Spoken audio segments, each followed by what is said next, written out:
Okay, Ratman has returned. It's late in the evening here. Kind of picked up right where we left off, I think. Didn't I just off this guy because after I let him beat on my shield for a while? I think I did. So enchanting, there's two. Well, first of all, with enchanting, there's three main ways to increase your enchanting skill. Um, and none of them make any difference in terms of how much enchanting experience you get. So, unlike smithing and alchemy, the value of the enchant has no bearing on how much experience you get. So, you make a 1200 gold piece necklace and you get a ton of smithing experience. You make a potion that costs 1200 to you get 1200 for it when you sell it, you get a ton of experience. But if you make a super kick-ass enchant, I think fear is something that sells well to a vendor. So you put fear on a super valuable item with a grand soul gem with an enchanting of 100, and you get exactly as much experience as if you had taken an old iron dagger and enchanted it with fear. It doesn't matter the difficulty or the value of the enchant in any way, only that you've done the enchant, that you've performed the enchant. It's the same with selling things. Selling things gives you speech experience, but it doesn't matter how expensive the thing is you sell. It's the transaction that gives you the same amount of experience every time. It doesn't matter the value. So what I'm going to do is make some jewelry and then make some rings and enchant the crap out of them. Because I think I have a lot of gems now, and the reason I have a lot of gems is because I have this sword here, which if you look here it says if a target dies within 1 second it fills a soul gem, and I have filled a number of soul gems here. There's a bunch of lessers, there's 19 petties, I got a grand soul gem. Note the black star here.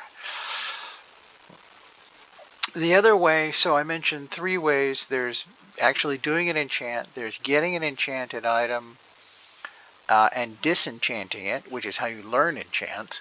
And in the beginning of the game, like for this character, I would keep maybe a one-handed enchant in the beginning because it'll have an enchant of 10 or 20 on it. Say it enchants one-handed, you get extra 15% damage. If I enchanted in the beginning of the game and I've got 10 or 15 points of enchant, I'm only, even with a grand soul gem filled with a grand soul, I'm going to get less than 15% increase in damage on it. It's only after you build up a few points it's actually worth it. Even so, as I get them, if I don't need them, if I don't feel like it's directly relatable to me, like magic resistance for this guy, as soon as I found, I would have kept the magic resistance if I hadn't been able to, if I didn't already have 25% on this Breton. But as soon as I got it, I just enchanted, and the best I could do was 8% on the shield. That's with a grand soul gem. So you see, but if it's like, I don't know, increased magic or something I don't have much pickpocket. This guy doesn't pickpocket.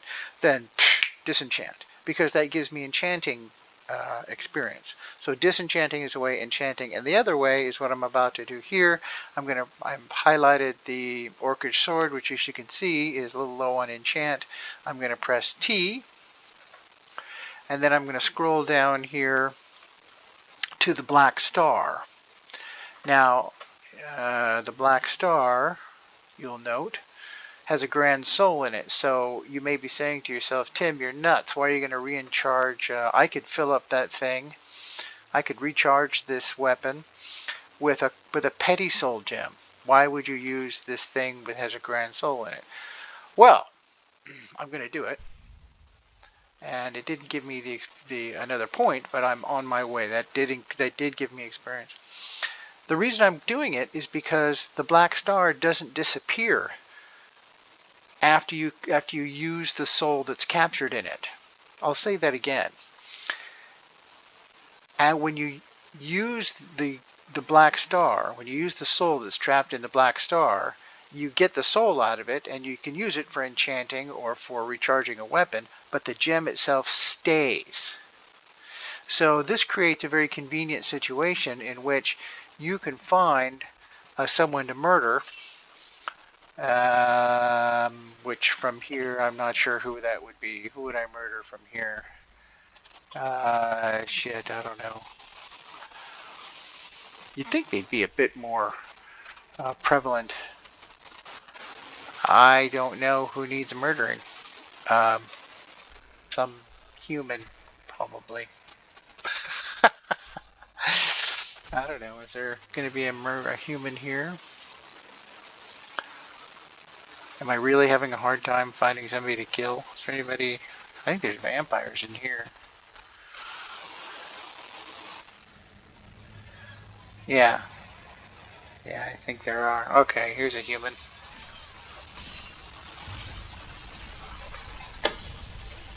Well, he's a vampire anyway. Fuck you. Wait, fuck you too. Okay.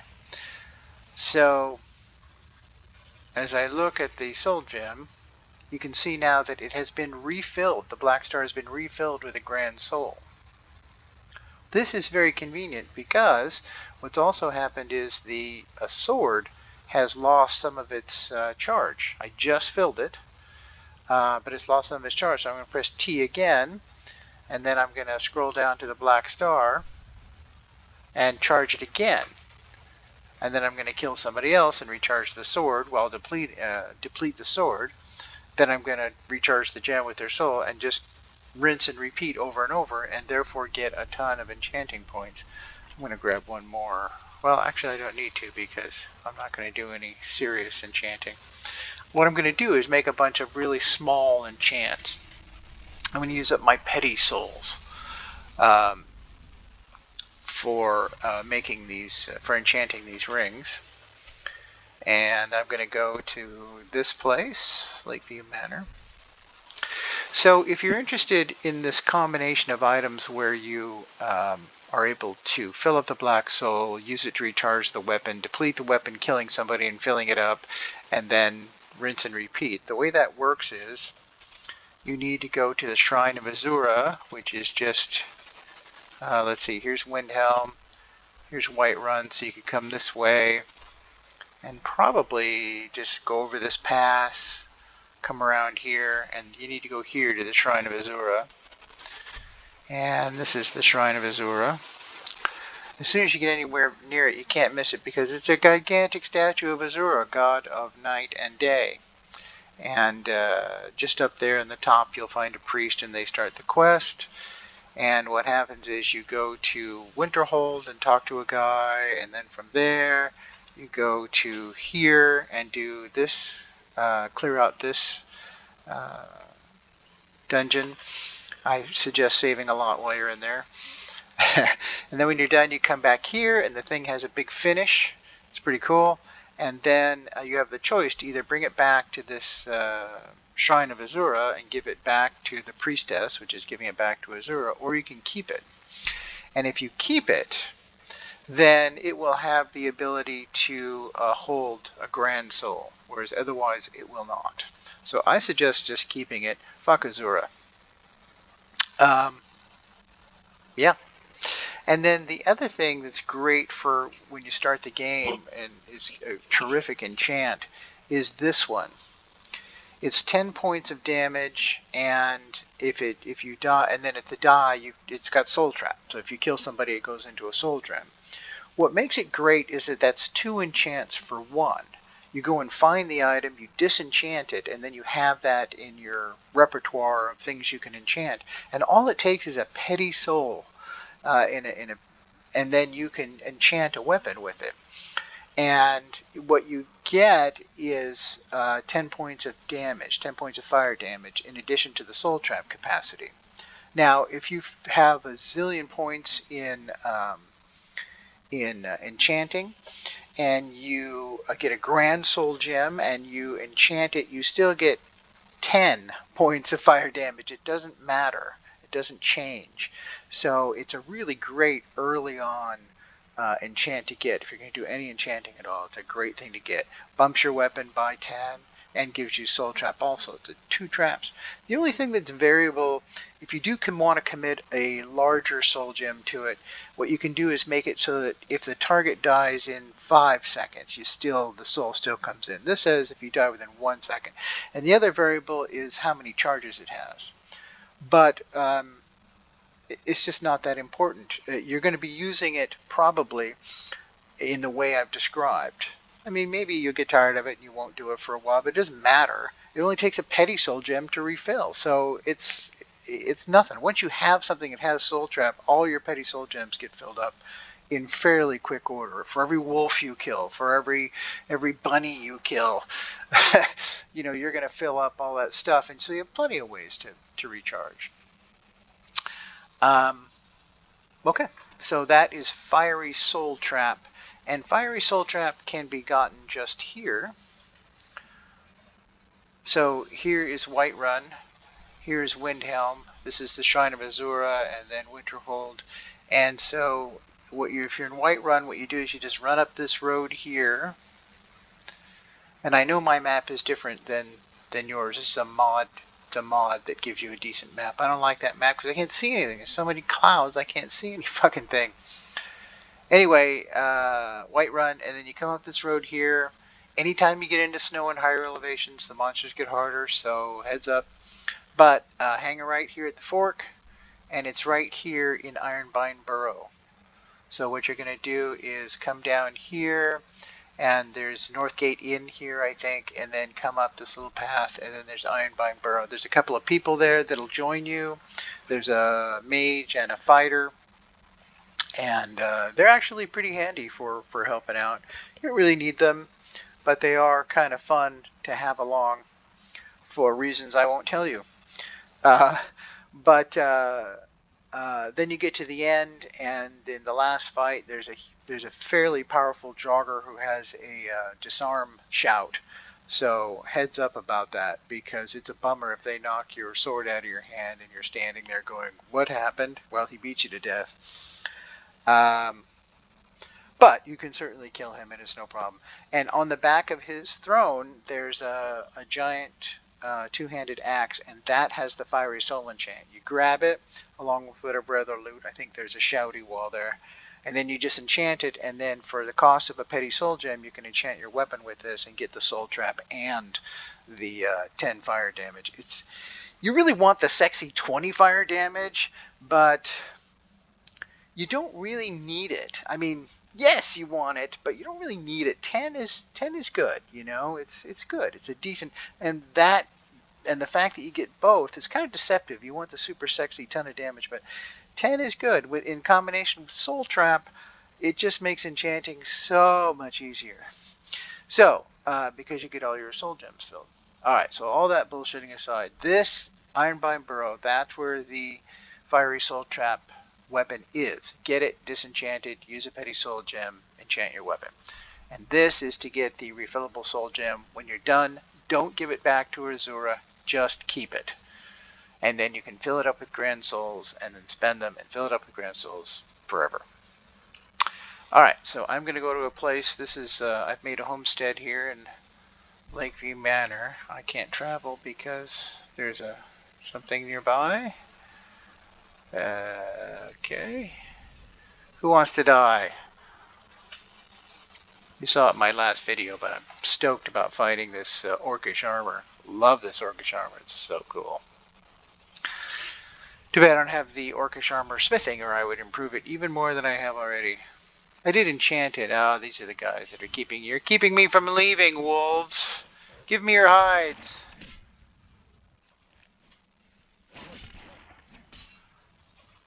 Yes, well, I think they've learned their lesson. So this is a house I built. You've seen it before. I showed it in the blacksmithing video. You get a quest when you're level 9 or something. You get a message from the Jarl of Falkreath.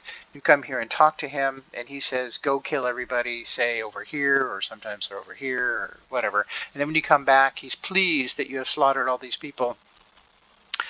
And thereafter, for 5,000 gold, you can buy a homestead, which I did, but the homestead has no home on it. But the ability to build a home is there, which I have done. And that's why, and that's what this is. This is the home. And I have hired Lydia here as my steward. And I talked to Lydia, and I asked her to get me a, what is this? It's a travel wagon. It's a guy who can take me places. And the reason this is cool is because you don't get small places from the regular travel carts. For example, you can't go to Iverstead. That's the place where it has the 7,000 steps to do part of the quest. It's Iverstead is just here. Iverstead on the other side of the mountains. This is Iverstead. And then this is the throat of the world here. There's High Hrothgar. And from here you just sort of make your way up until you get to High Hrothgar. But normally you can't take a cart to Iverstead. It's just not an option. You'd have to take it to Riften and walk. So anyway, it's kind of one of the perks of building a house. When you first build a house, it's just this little bit here. And then you can add this on the end. But all you need is this little bit, and then you can start, getting the things like the cart. I made this workbench. I made the grindstone. I made, most importantly, the smelter, because all your ore has to be converted. So you might as well start with the smelter. And my advice would be to have plenty of iron on hand if you decide to do this before you start making the house. You need a ton of iron. So I've been saving my stuff a little bit. Not much, obviously. Do I have any silver? I should be able to make a few rings. I'll make an extra stingly. Okay. So I'm just going to go here and see what I can make in the way of jewelry. So I can do a gold jeweled necklace, amethyst ring, garnet ring. Ooh, a ruby ring, 260. I'll make that.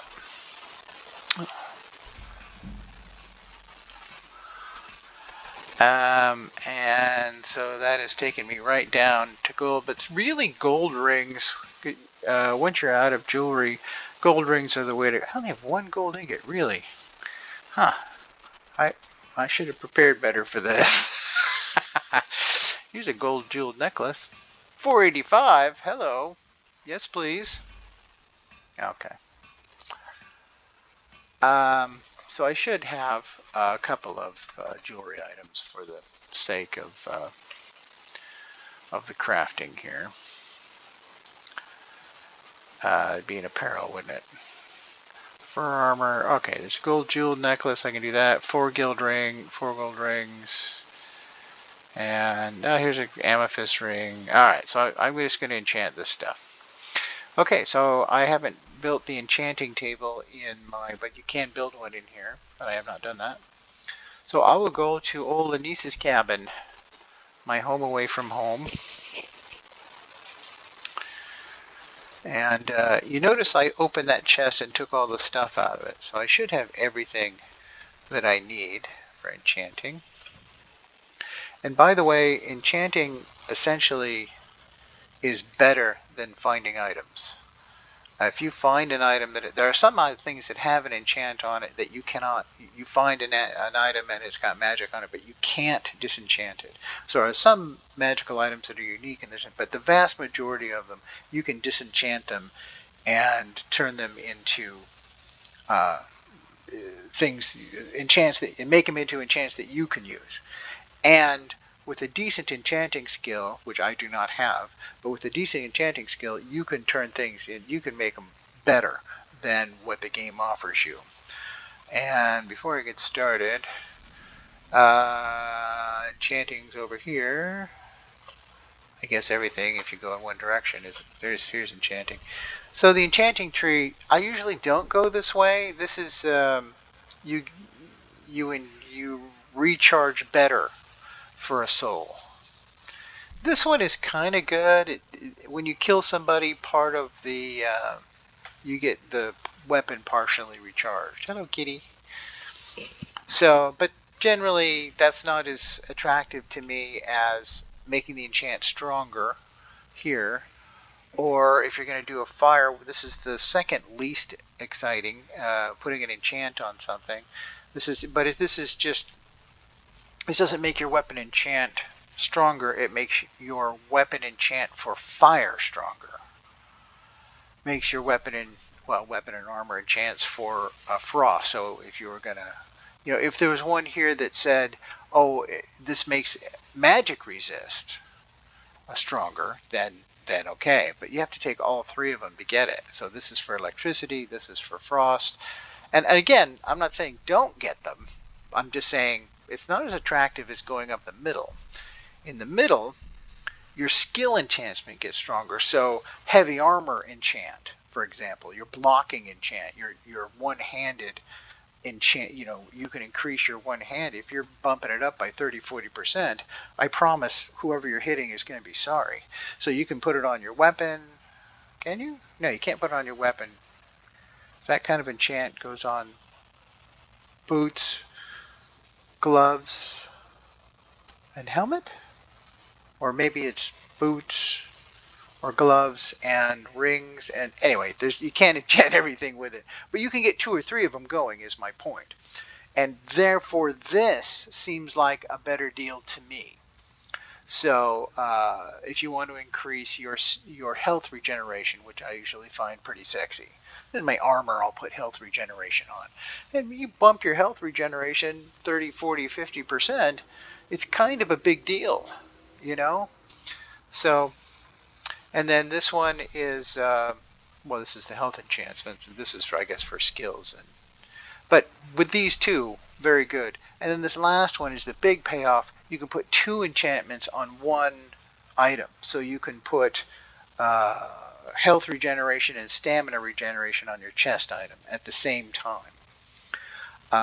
You basically are dual enchanting things. It's like the Fiery Soul enchant.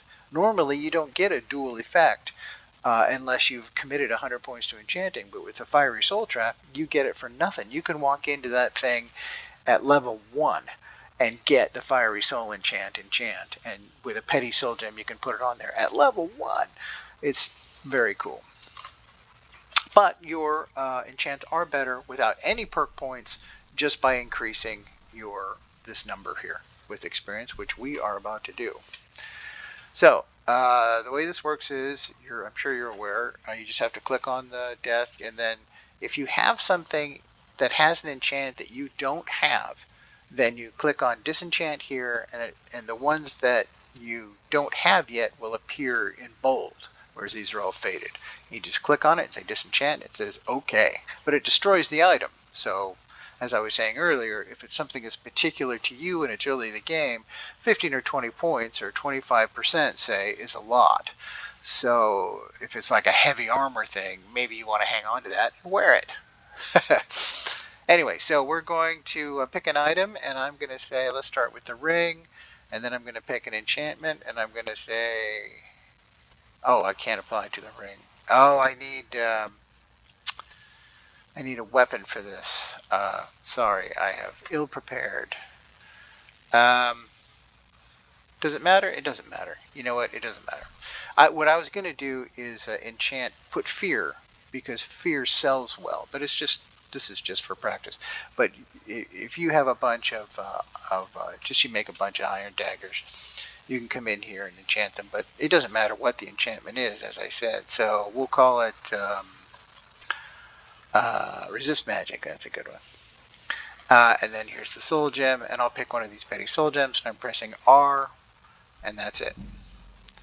That's all you have to do. So click item, say ring, click enchantment, say resist magic, soul gem, pick one of these penny soul gems, say R. And unfortunately, I don't know any way to make this less of a burden. It's just a complete drag to do this. You just have to click and then click on the item, then click on the ring, click on enchantment, then click on the enchantment you want, then click on soul gem, pick the soul gem, then press R. I don't know any faster way to do it. That's just kind of how it is. So I'll just do a couple more. Basically, it went up a level. And I'm getting 1%, which we call fuck all. But it doesn't matter because we're not here to make a kick-ass ring. What we're here to do is increase our... this is just purely leveling the... we're just purely trying to level the enchanting skill. So it doesn't matter what I do. So, jewel necklace, enchantment, I got 15 petty soul gems here. Did I miss one? What here? Okay. The only other thing maybe it would be interesting to know is here's the enchantment. So you can press F here to rename it, and then you just edit the name. So I'll call this Ring of Courtesan. Then you press R to do the enchant. So this is kind of helpful when you're not so much for these purposes because you're just going to sell this stuff, so it doesn't matter. But you might find it's useful if you are making something that you actually intend to wear. And the reason for that is, I guess you get the idea. So you see what we're doing.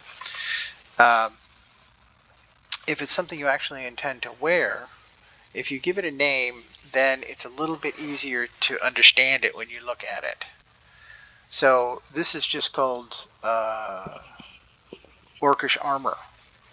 Normally, it's just called, and I added the stamina to remind me what the hell it is. I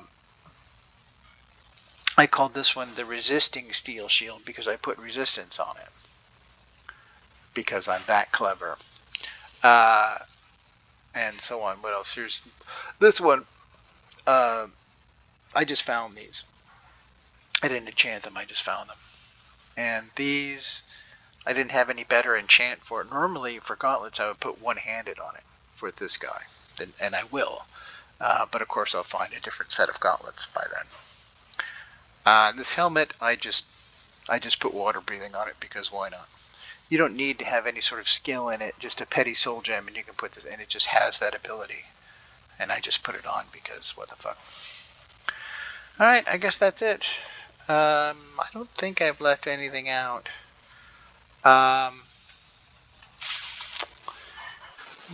Put a link to the Azura Star quest maybe into the video so you can see if you want to look it up online. But it's really... You get the quest because you pass somebody walking on the road and they say, oh, if you talk to them, I'm on the road to visit the Shrine of Azura. And like I say, if you get anywhere near it, you can't help but, because there's a giant statue there. It's pretty cool. As I say, the Shrine of Azura is here, and this Ironbind Burrow is here. So one of the things you can do is come up here, do the quest, and you end up on the top of the mountain. You come out like right up here somewhere. So one thing you do is sort of parkour your way down the mountain, down this mountainside here, and then follow it around. And then it's a little tricky because you kind of got to go up then down or down then up, but you can end up coming back up here on the other side. It's not as far as it appears. It's a little walk. There's a couple of things to do on the way. I'm sure you'll get attacked by a bear. You can kill a dragon here if you want. And then that'll get you, so you can sort of do both. You can kind of come here and get the thing, and then schlep it around, and then you come out right here, just hop down the mountain, and then you can get this Dwarven Ruin for when you want it later, maybe get this one, visit the Shrine of Azura, and then walk down to Winterhold if you don't have it already. and then do the quest, get the thing disenchanted.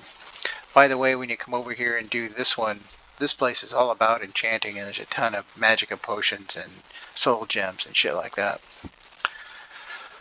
Alright, I think that's it. So I'm going to say that's the enchanting video. And I'll say goodbye, Bill. And we will see you later.